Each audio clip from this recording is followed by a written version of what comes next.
கிறிஸ்துவுக்கு பின் 301 ஆண்டிலிருந்து 333 ஆண்டு வரைக்கும் இந்த இடத்துல ஒரு வழிபாட்டு மண்டபம், அதே சமயத்தில் இந்த இடத்துல பார்த்தீங்கன்னு சொன்னா புனித நீராடலுக்குரிய ஒரு நீர் தடாகமும் இதில் அமைக்கப்பட்டிருக்கிறது. அடுத்ததாக பார்த்தீங்கன்னு சொன்னா இதுதான் தலதா மாளிகை.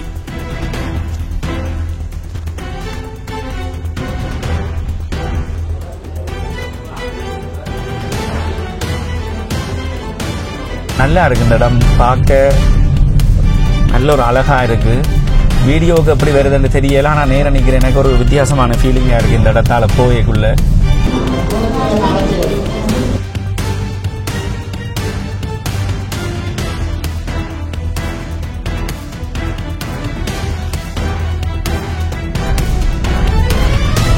வணக்கம் நண்பர்களே, மீண்டும் ரஜீவன்.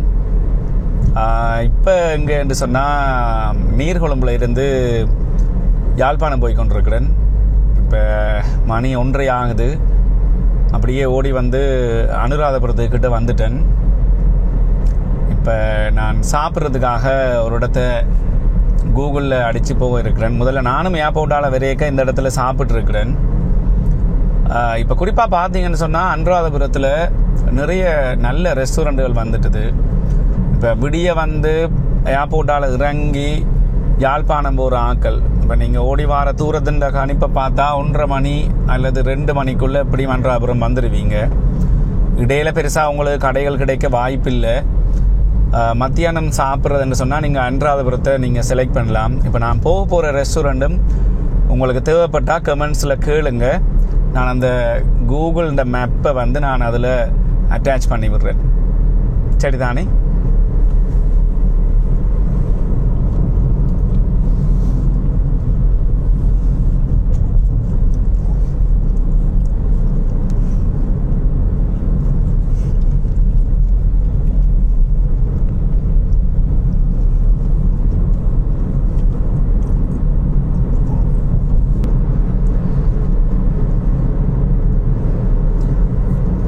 இந்த இதில் வலது பக்கம் பார்த்தீங்கன்னு சொன்னால் ஒரு ரெஸ்டாரண்ட் இருக்குது. இது கோல்டன் மேங்கோன்றது. இதுவும் நல்ல ஒரு இடம்தான். இது நான் இப்போ போக இருக்கிறது இந்த இருக்குது அம்புள்ள என்று சிங்களத்தில் எழுதி இருக்குது.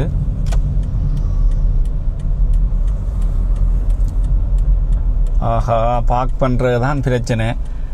நான் முதல்ல வரைக்கும் இந்த கடை அவ்வளோ பெருசாக பிஸி இருக்கே இல்லை, அவங்க திறந்த ஒரு கொஞ்ச நாள் தான். இப்போ பிஸியாக இருக்குன்னு சொன்னால் ஃபேமஸாக வந்துட்டாங்களோ.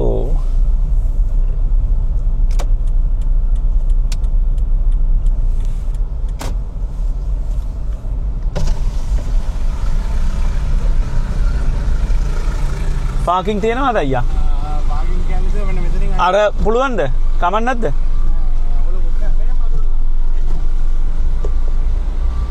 எனக்கு சிங்களம் கொஞ்சம் அப்படி இப்படி தான் வரும். யாராவது பார்த்து இந்த சிங்களத்தை பார்த்து சிரிச்சிடாங்க. அவ்வளோ நானே மெதனே ஹரி ஹரி ஹரி ஹரி.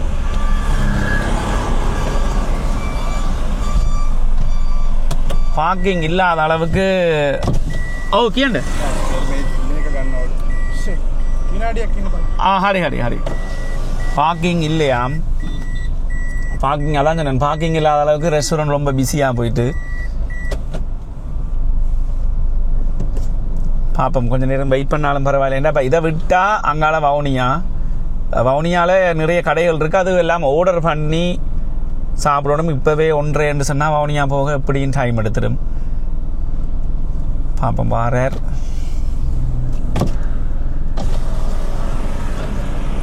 අයියට කතා කරන්න මෙතන පුළුවන්ද? අර වෑන් නැති ඉන්නේ මෙතන. ඔව්. ඒත් එක්ක මෙහා පැත්තෙන් කොන්ක්‍රීට් ගැට්ටක් තියෙන මේකට දාගන්න. පුළුවන් නේ? අවුලක් නැද්ද? සමනද? ෂුවර්ද? එන්නේ වෙච්ච කාමඩි කිමඩි பண்ணலையே.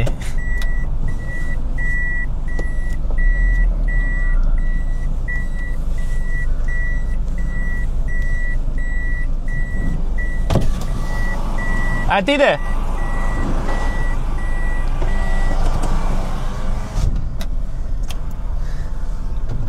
என்னென்னு சொன்னால் சரியா நான் சொன்னேன் 1:30. அப்போ அதில் போகிற எல்லாருமே லஞ்சுக்கு நிப்பாட்டுவாங்க. ரெண்டபடியாக கொஞ்சம் பிஸியாக இருக்குது. நான் இதுக்கு முதல்ல ஒரு 1 இயருக்கு முதல்ல வந்திருக்கிறேன். இப்போ ஏதாவது மாற்றம் இருக்கா தெரியல, போய் பார்த்தா தான் தெரியும்.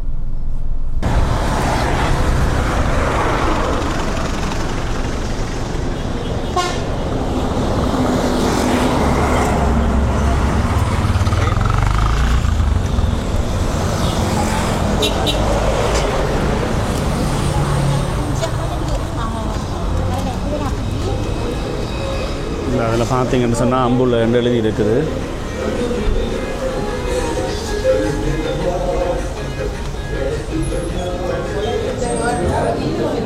එක්කෙනෙක්තමා ඉඩ තියෙනවනේ.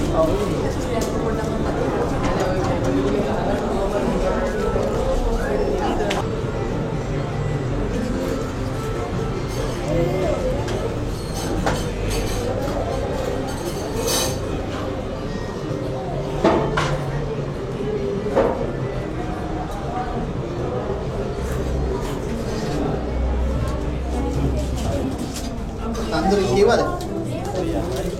තන්දුරි ආවද? Sorry.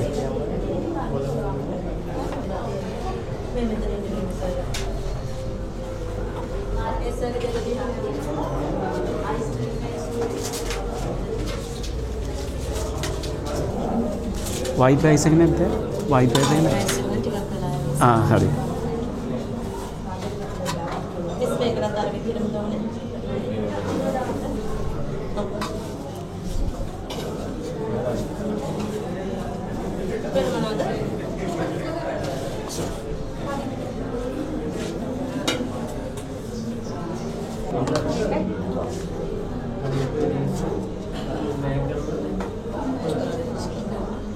මට කන්ට්‍රි චිකන් එක දාන්න. කන්ට්‍රි චිකන් කියලානේ. හරි.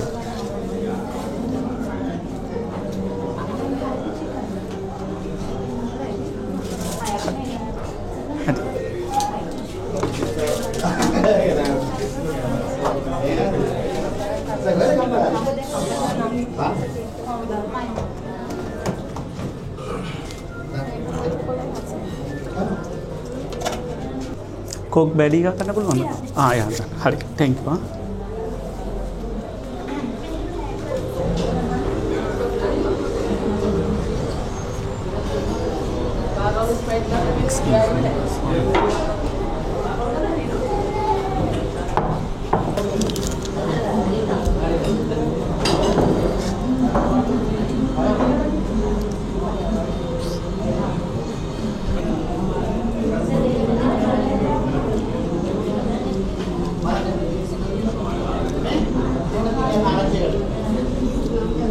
சாப்பாடு நல்லா இருக்குது, பிள்ளை இல்லை. ஸோ சாப்பிட்டு வீடியோ கண்டினியூ பண்ணுறேன்.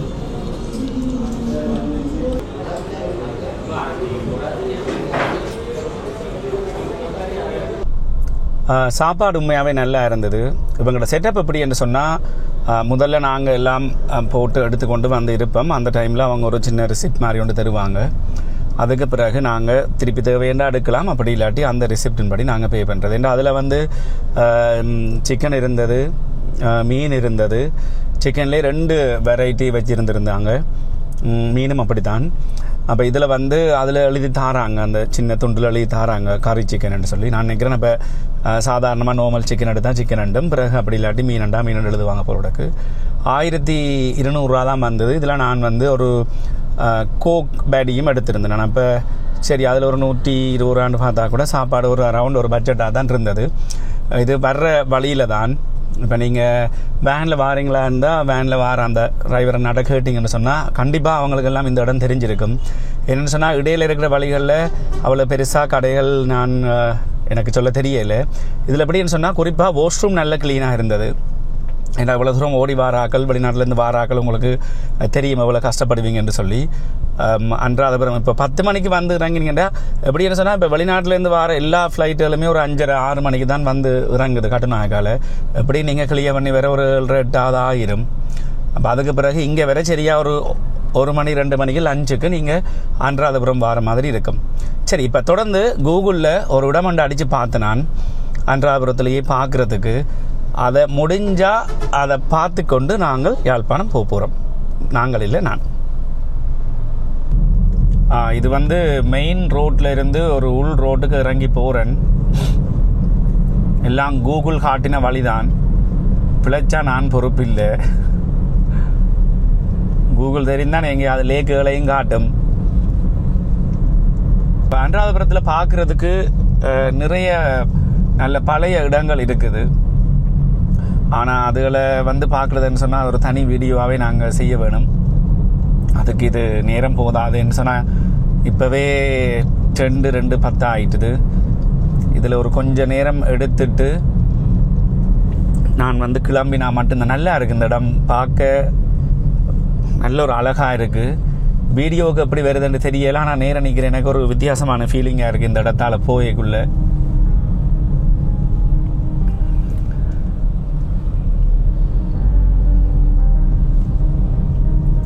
எங்கட இடங்கள் வந்து கூடுதலாக கடலை அண்டின பிரதேசம் அப்படி என்று சொன்னபடியா யாழ்ப்பாணம், அது ஒரு வித்தியாசமாக இருக்கும்.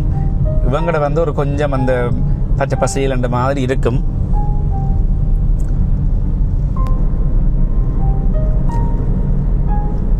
இது ஒத்தையடி பாதையில் என்ற மாதிரி இருக்கு இந்த இடம்.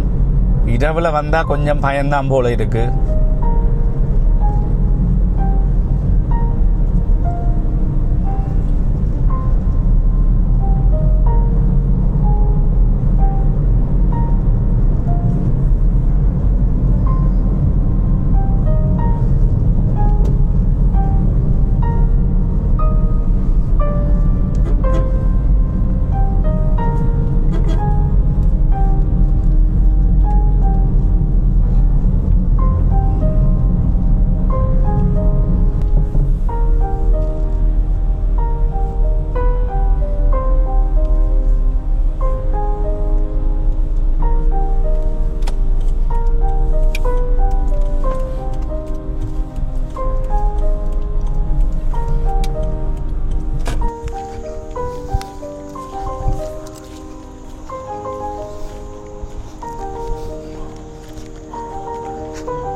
என்னடா காட்டுக்குள்ளால எங்கேயோ கூட்டி கொண்டு வரணும்னு நினைக்காதீங்கோ.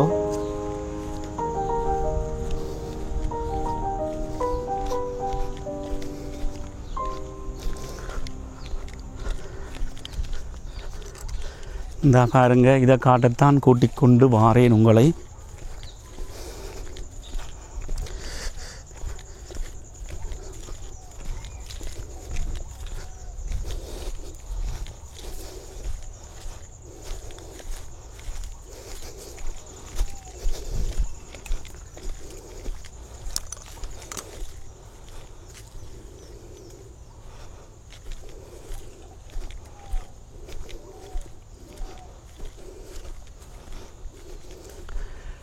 இந்த இடம் வந்து இதுன்னு சொன்னால், இப்போ உங்கள் எல்லாருக்கும் தெரியும், புத்தரனுடைய பல்லை வந்து வச்சுத்தான் தலதா மாளிகை, அதாவது கண்டி தலதா மாளிகையில் வந்து அந்த புத்தர பல்லை வந்து பாதுகாக்கிறாங்க. அந்த தலதா மாளிகை கட்டப்பட்டதுன்னு சொல்லி நாங்கள் ஏற்கனவே தெரிஞ்சு வச்சிருக்கிறோம். அந்த பல் முதல்ல இருந்தது இந்த இடத்துல என்று தான் நான் தேடி அறிஞ்ச ஒரு விஷயம். அதாவது தலதா மாளிகை என்று சொல்லி கட்டப்பட்ட முதலாவது மாளிகை இதுதான். இதனுடைய கால வரலாறு வந்து நான் கண்டுபிடிச்சா கண்டிப்பாக அதை வந்து இந்த வீடியோவில் பிறகு வாய்ஸில் வந்து நான் அதை சேர்க்கிறேன்.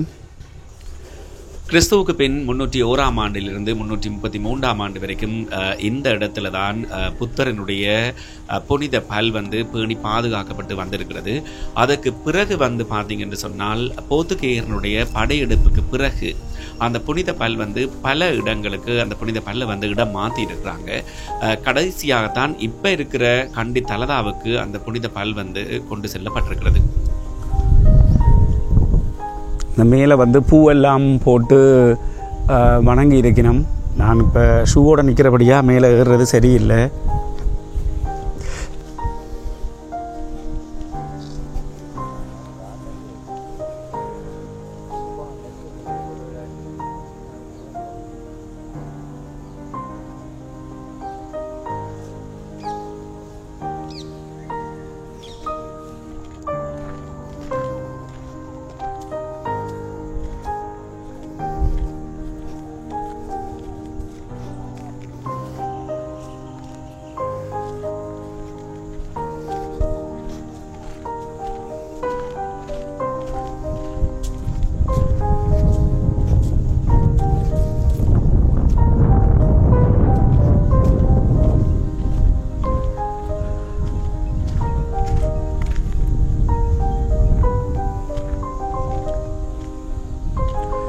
இதில் வந்து பார்த்தீங்கன்னு சொன்னால் ஒரு நீர் தடாகம் மாதிரி ஒன்று கட்டி வச்சிருக்கணும்.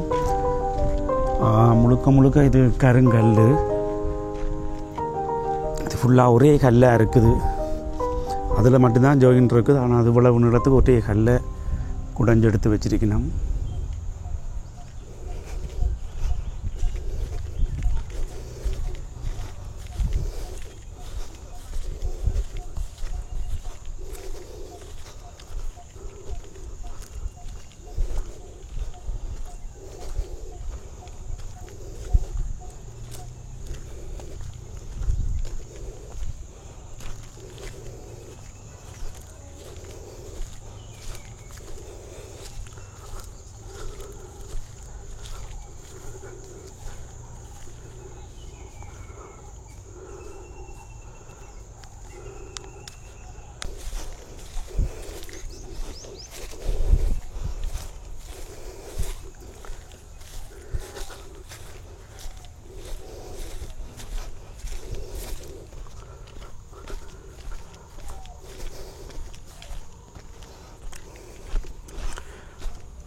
ஓகே நண்பர்களே, இதோட இந்த வீடியோ முடிக்கிறேன். அவசரமாக அடுத்த வீடியோ எப்படி வந்திருக்கோ தெரியல. தொடர்ந்தும் நான் என்னுடைய பயணத்தை தொடர வேண்டி இருக்கிறது. ஒரு புதிய வீடியோவில் உங்களை சந்திக்கிறேன். மறக்காமல் என்னுடைய சேனலை வந்து சப்ஸ்கிரைப் பண்ணி விடுங்கள். இப்போதைக்கு பாய்.